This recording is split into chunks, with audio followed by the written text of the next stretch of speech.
تو عزیزان گرامی، جہاد کون کرتا ہے؟ ہم کو حکم ملے اگر تو ظاہر ہے کہ اسی مجمع میں سے تو لوگ جہاد کو جائیں گے، کوئی آسمان سے فرشتے تو آ نہیں جائیں گے، یہی مجمع جائے گا جہاد کو۔ اب غازی کی حیثیت سے یا شہید کی حیثیت سے کسی طرح بھی ہماری خدمات قبول ہو جائیں، ہمارے لیے، ہمارے پورے خاندان کے لیے، ہماری نسلوں کے لیے فخر ہوگا یہ۔ تو اصول دین وہ ہیں جو ادھر سے ادھر آ رہے ہیں، فروع دین وہ ہیں جو ادھر سے ادھر جا رہے ہیں۔ ایک تو میں نے بچوں کو سمجھانے کے لیے یہ پہچان بیان کر دی۔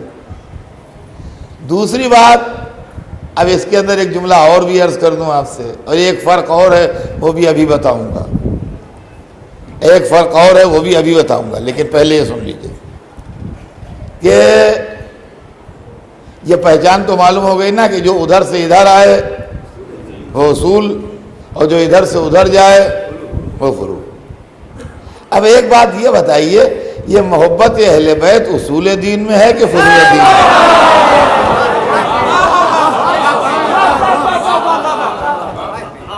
یہ محرم جو ہوتا ہے، عزاداری جو ہوتی ہے، ماتم مجلس جو ہوتی ہے، سینہ زنی جو ہوتی ہے، یہ سب ہوتا ہے، یہ اصول دین کا جز ہے کہ فروع دین کا جز ہے؟ یہ کس چیپٹر میں آئے گا؟ تو جو پہچان میں نے بتائی ہے اسی اوپر رکھیے۔ اگر ہم نے کمیٹی کر کے یہ طے کیا ہو کہ اجر رسالت محبت اہل بیت ہے تو فروع دین میں جائے گا۔ اگر قرآن میں آیت بن کے اترا ہو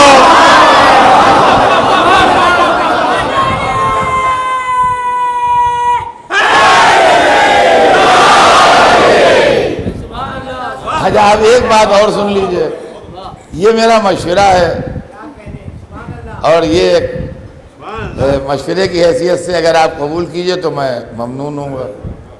وہ یہ ہے کہ ایسی باتیں نہ کرے کوئی کہ جس سے بچوں کو ہنسی آئے۔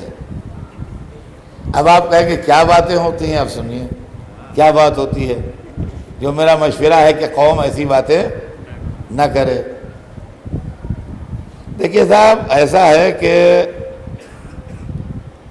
ایک آدمی کے یہاں شادی تھی اور اس کے دروازے پر 15-20 گاڑیاں کھڑی تھیں، اور اس کی بارات جو تھی وہ پونے جا رہی تھی۔ تو ہر فیملی کے ساتھ بچے بھی تھے، تو ہر گاڑی میں اپنے بزرگوں کے ساتھ 1-2 بچے بھی بیٹھ رہے تھے۔ اس کے پہلے وہ بس سب بچے وہاں مل کے کھیل بھی رہے تھے۔ جب گاڑیوں میں بیٹھنے لگے تو جو 7-7, 8-8 برس، 6-6 برس، 5-5 برس کے بچے تھے، انہوں نے یہ باتیں آپس میں شروع کر دیں، دیکھیں آگے کس کی گاڑی نکلتی ہے، دیکھیں پہلے کون پہنچتا ہے۔ تو 5-6 برس کے، 7 برس کے، 8 برس کے بچوں تک یہ بحث الاؤ ہے۔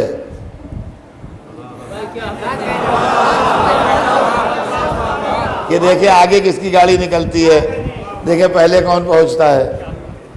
لیکن 35-35 برس کے جوان یا 70-70 برس کے بڈھے اگر لڑنے لگیں، ان کے لیے الاؤ نہیں ہے۔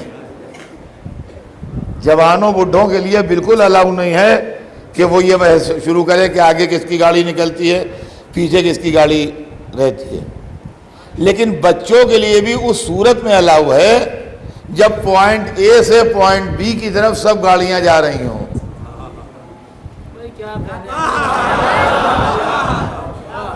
پوائنٹ اے ہم نے بمبئی فرض کیا اور پوائنٹ بی پونا ہے، تو پوائنٹ اے سے پوائنٹ بی کی طرف سب گاڑیاں جا رہی ہیں، تو بچوں کے لیے یہ الاؤ ہے کہ وہ بحث کرے کہ اول پہلے کون پہنچتا ہے، جوانوں یا بڈھوں کے لیے نہیں۔ لیکن موبائل فون کا زمانہ ہے، ایک گاڑی پونا سے نکل رہی ہے بمبئی کے لیے، ایک نکل رہی ہے بمبئی سے پونا کے لیے، اور مسجد میں بڈھے لڑ رہے ہیں، جناب آگے کون نکلتی ہے دیکھیں۔ اما ایک پونا سے بمبئی آ رہی ہے، ایک بمبئی سے پونا جا رہی ہے، اس میں آگے نکلنے اور پیچھے ہٹنے کا سوال ہے؟ ابھی آگے پیچھے کا تو سوال وہاں ہو جہاں دونوں ایک ہی پوائنٹ کی طرف جا رہی ہیں۔ ایک پونا سے بمبئی آ رہی ہے، ایک بمبئی سے پونا جا رہی ہے گاڑی، اس میں آگے اور پیچھے کیا سوال ہے؟ اس لیے میں نے یہ مشورہ دیا آپ کو کہ میں نے اکثر مسجدوں میں، مجلسوں میں یہ بات سنی ہے، جناب نماز افضل ہے کہ محبت اہل بیت؟ اب آئے ادھر سے ادھر آ رہی ہے۔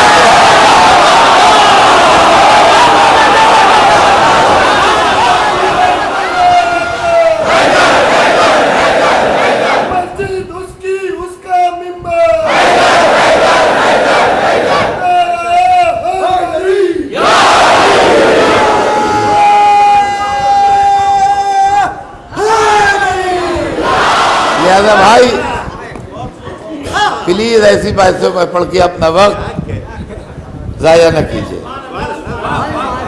ضائع نہ کیجیے۔ اب ایک سوال اور، میں نے کہا ایک پہچان اور بتاؤں گا عقیدے اور عمل کے بیچ میں، اصول دین اور فروع دین کے بیچ میں۔ ایک پہچان تو بچوں کو یہ بتا دی کہ جو ادھر سے ادھر آئے وہ اصول دین ہے، جو ادھر سے ادھر جائیں وہ فروع دین۔ اب آئیے ایک پہچان اور سن لیجیے، اس کے اندر بھی بڑا کنفیوژن ہوتا ہے۔ میرا کام صرف دماغوں سے وہ چیزیں دور کرنا ہے جس میں لوگوں کو شبہ پیدا ہو اور آسان زبان میں ہو تاکہ لوگوں کی سمجھ میں آئے۔ دیکھیے اصول دین اور فروع دین دونوں ضروری ہیں۔ یہ بحث کبھی نہ کیجیے کون ضروری ہے کون ضروری نہیں ہے۔ ضروری اصول دین بھی ہے، ضروری توحید، عدل، نبوت، امامت، قیامت کا عقیدہ بھی ضروری ہے، نماز، روزہ، حج، زکوٰۃ، خمس، جہاد یہ بھی ضروری ہے، ضروری دونوں۔ تو یہ بحث تو بالکل نہ سمجھی کی ہے کہ صاحب یہ ضروری ہے کہ وہ ضروری نہیں، ضروری دونوں۔ اب آئیے میں آپ سے اس کی مثال دیتا ہوں۔ آدمی کو خوشحال زندگی گزارنے کے لیے کہ ہنسی خوشی اس کی زندگی بسر ہو، دو چیزیں بڑی امپارٹنٹ ہیں۔ دو چیزیں بڑی امپارٹنٹ ہیں کہ آدمی کی زندگی ہنسی خوشی بسر ہو۔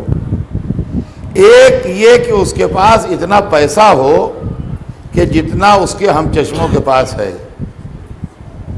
ہم چشم سمجھے آپ، یعنی جس سوسائٹی میں آپ اٹھتے بیٹھتے ہیں، آپ کے رشتہ دار، آپ کے دوست احباب، ان کی جو سوشل اسٹیٹس ہے اتنا آپ کا بھی ہونا چاہیے، اور ان کے پاس جتنا ہے اتنا آپ کے پاس بھی ہونا چاہیے۔ کہ اگر کسی نے ایک دن آپ کو کھانا کھلایا تو ایک دن آپ بھی کھلا دیں اس سے۔ کوئی آپ کے لیے کوئی تحفہ لے کے آیا تو آپ بھی کبھی اس کو ایک تحفہ دے دیں، سمجھے آپ۔ تو ایک تو پیسہ جو ہے وہ بہت ضروری ہے آدمی کے لیے، ورنہ غریبی آدمی کو ہر وقت رلاتی ہے۔ اس کے لیے ثبوت کی ضرورت نہیں ہے، ہر آدمی جانتا ہے۔ دوسری چیز جو ضروری ہے وہ تندرستی ہے۔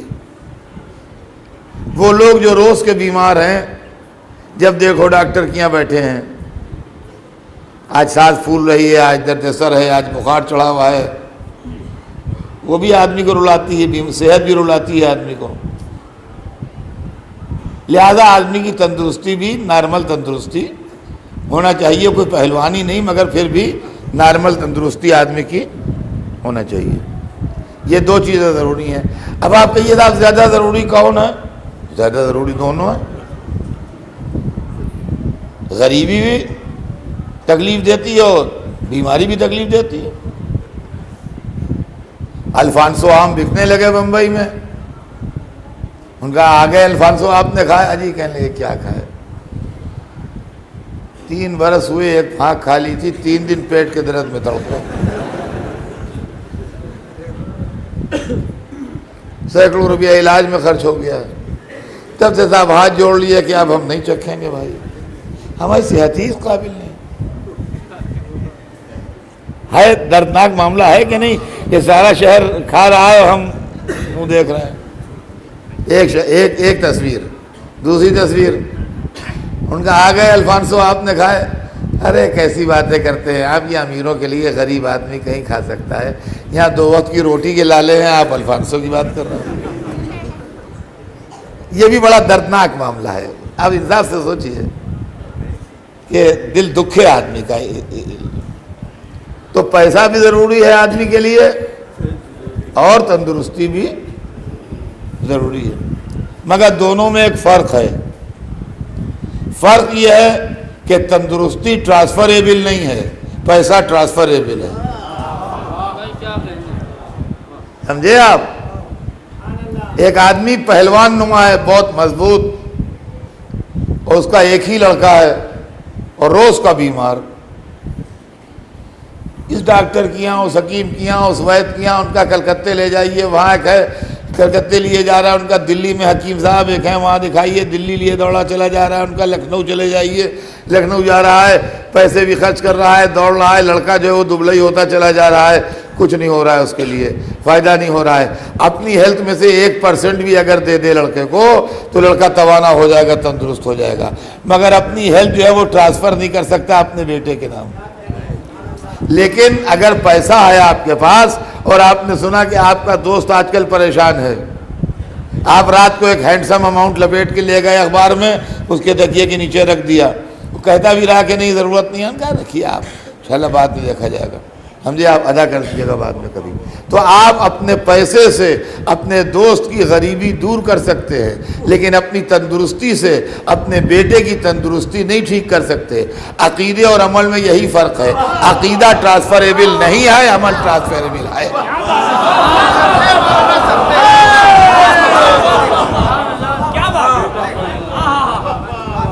اب سنیے اس کی مثال، اتنے بڑے مجمع میں بہت لوگ ایسے ہوں گے جو کہیں گے کہ ہاں ہم نے بھی ایسا کیا ہے۔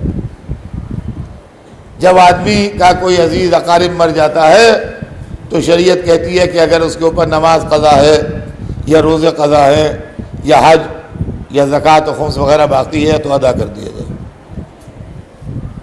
اب وہ لڑکا عالم دین کے پاس گیا، انہوں نے کہا حضور ابا کا انتقال ہو گیا ہے، ان کا انا للہ و انا الیہ راجعون، اور کہا وہ حضور ایسا ہے کہ بیمار رہے اور یہ رہا اور طہارت ٹھیک نہیں رہی، میں چاہتا ہوں 5 برس کی نمازیں پڑھوا دی۔ ان کا اچھا، ان کا حضور 5 برس کے روزے بھی ان کا بہتر ہے۔ کہا حضور ابا حج کو بھی بڑا جانا چاہتے تھے مگر پہلے قرے میں نام نہیں نکلا، پھر جب قرے میں نام آیا تو صحت نے اجازت نہیں دی، بات جا نہیں سکے، خلاصہ یہ کسی کو بھیج دی۔ ان کا ہاں چلیے صاحب، اس نے سب پیسے دے دلا کے انہوں نے کہا حضور دعا فرمائیے ان کی مقام، کہا رہے آپ کا ایسا بیٹا ملا، اتنے مومن تھے، ہو گئے۔ تو نماز ہماری قضا ہوئی پڑھی دوسرے نے، روزہ ہمارا قضا ہوا رکھا دوسرے نے، حج ہم نے نہیں کیا دوسرے نے، ہمارا دامن صاف ہو گیا۔ صاحب دوسرے دن قبلہ و کعبہ کیا، ایک دوسرا لڑکا آ گیا، ینگ جوان ویسے ہی، کہنے لگا حضور میں کل آپ کی محفل میں بیٹھا ہوا تھا اور میرے سامنے فلاں صاحب آئے تھے جن کے والد کا انتقال ہو گیا تھا، اور وہ رقم دے کے گئے ہیں آپ کو؟ ان کا ہاں دے گئے۔ کہا یہ تو مجھے بعد ہی میں معلوم ہوا، کل ہی کے مرنے کے بعد بھی انتظام ہوتا ہے، میں بھی اسی لیے آیا ہوں، مجھے تو آج تک خبر ہی نہیں تھی۔ یہ کہا کہ جناب بڑا سا بریف کیس لایا تھا، اس نے کھول کے رکھ دیا ان کے سامنے، اور کل والے لڑکے کے پاس تو 100 ہی گڈیاں تھیں، اس میں 1000 کی تھیں، 1000 کے نوٹ اس میں تھے۔ کس کا دیا؟ قبلہ و کعبہ کیا؟ تو ان کا ہاں کتنے برس کی نمازیں ہیں؟ کہ نماز تو ایک بھی نہیں ہے۔ کہ روزے ہیں؟ کہا نہیں روزے تو ہمیشہ انہوں نے رکھے۔ کہا حج ہے؟ کہا نہیں وہ تو مجھے یاد نہیں، میری پیدائش کے پہلے سے ہر سال حج کو جاتے تھے، کوئی سال ناغا تو ہوا ہی نہیں ان کا۔ زکوٰۃ وغیرہ کو؟ کہا نہیں وہ تو ہمیشہ ایڈوانس دیتے تھے، کبھی انہوں نے قرض نہیں کیا۔ پھر یہ رقم کاہے کے لیے لائے؟ کہا ایسا ہے حضور کہ ہمارے والد جو تھے وہ ولایت علی پر یقین نہیں رکھتے،